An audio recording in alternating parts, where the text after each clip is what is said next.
தமிழ்நாட்டில் வடமாநிலத்தை சேர்ந்த பல லட்சம் பேர் புதிதாக வாக்காளர் பட்டியலில் சேர்க்கப்பட்டிருக்கின்றார்கள் என்ற செய்திகளை பார்க்கின்றோம். இதில் சட்ட ரீதியாகவோ அரசியல் அடிப்படையிலோ எந்த தவறும் கிடையாது. இன்னும் சொல்லப்போனால் நாம் பணி நிமித்தமாகவோ வேலை நிமித்தமாகவோ வேறு மாநிலங்களில் சென்று ஆண்டு கணக்கில் வசிக்க நேர்ந்தால் நம்முடைய குடும்ப அட்டை, ஆதார் அட்டை, வாக்காளர் அட்டை என அனைத்து முகவரி மாற்றம் செய்யப்படும். அந்த மாநிலத்தின் அனைத்து உரிமைகளையும் நாம் பெற இயலும். வாக்களிக்கும் உரிமையும் நமக்கு கிடைக்கப்பெறும். இவையெல்லாம் இயல்பாக நடப்பவைதான். இதில் தவறு ஏதும் கிடையாது. யாருக்கும் எந்த பாதிப்பும் இல்லை.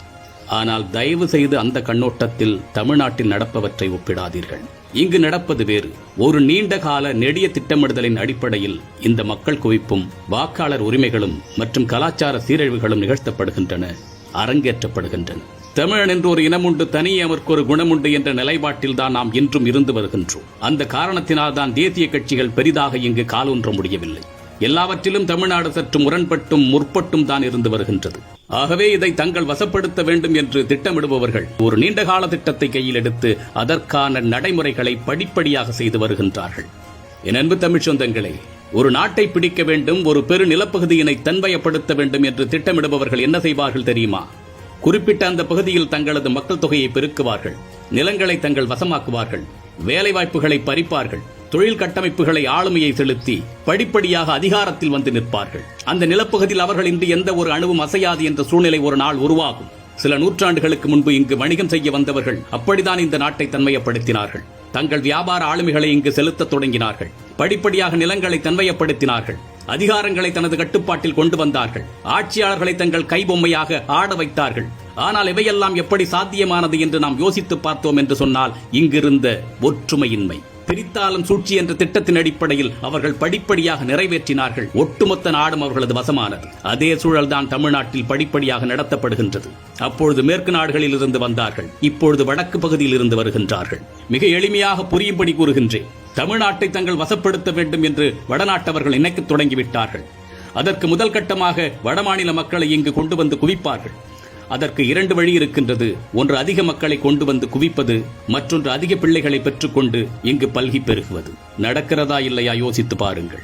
இங்குள்ள இடங்களை விலை கொடுத்து வாங்குவார்கள். உள்ளூர் விலையை விட அதிக பணம் கொடுப்பார்கள். அதனால் உள்ளூர்வாசிகள் வடநாட்டவர்களிடம் தேடிச் சென்று தங்கள் இடங்களை ஒப்படைப்பார்கள், அதிக விலை பெற்றுக் கொள்ள வேண்டும் என்பதற்காக. உங்கள் பகுதியில் நடக்கின்றதா இல்லையா சிந்தித்து பாருங்கள். வியாபாரங்களில், தொழில் துறைகளில் தங்களது ஆதிக்கத்தை படிப்படியாக மேலெழுப்புவார்கள். அனைத்து தொழில்களும் அவர்களின் கட்டுப்பாட்டில் வரும், அல்லது அவர்களின்றி எந்த தொழிலும் இயங்காது என்ற நிலை உருவாக்கப்படும். உங்கள் பகுதியில் நடக்கின்றதா இல்லையா சிந்தித்து பாருங்கள். அடிப்படை வேலைவாய்ப்புகளில் முதலில் இடம் பிடிப்பார்கள். படிப்படியாக அதிகாரமிக்க இடங்களையும் தங்களது கட்டுப்பாட்டில் கொண்டு வருவார்கள். இது இப்படியே 25-30 ஆண்டுகள் தொடர்ந்து நடந்தால் இறுதியில் சொந்த மண்ணிலேயே நம் மக்கள் காலனி ஆதிக்கம் போல் ஆகிவிடுவார்கள். இவற்றையெல்லாம் அவர்கள் செய்வதற்கு வழி செய்து கொடுப்பது யார் தெரியுமா? நம் மக்களிடையே இருக்கும் ஒற்றுமையின்மைதான், பிளவுபட்டு கிடப்பதுதான். மறுபடியும் கூறுகின்றோம், தமிழ் என்ற ஒற்றை புள்ளியில் ஒன்றிணைந்து நில்லுங்கள். நம்முடைய அலட்சியத்தினாலும் அரசியல் புரிதலின்மையினாலும் எவ்வளவோ நிலப்பகுதிகளை இழந்திருக்கின்றோம். காவிரி தோன்றும் குடகுமலை, பெங்களூரு எனும் பெங்களூரு, திருப்பதி, மூணாறு என்று எத்தனையோ தமிழ்நிலங்களை பறிகொடுத்திருக்கின்றோம். இன்று திருவண்ணாமலையை, பழனியை நம்மிடமிருந்து தட்டி பறிக்க ஒரு பெருங்கூட்டம் அலைந்து கொண்டிருக்கின்றது. இந்த நிலை இப்படியே தொடர்ந்தால், நாமும் இதை பற்றி கவலை இல்லாமல் இருந்தால், நாம் இருக்கும் இடமும் வசிக்கும் வீடுமனைகளும் ஒரு நாள் நம்மிடமிருந்து பிடுங்கப்படும்.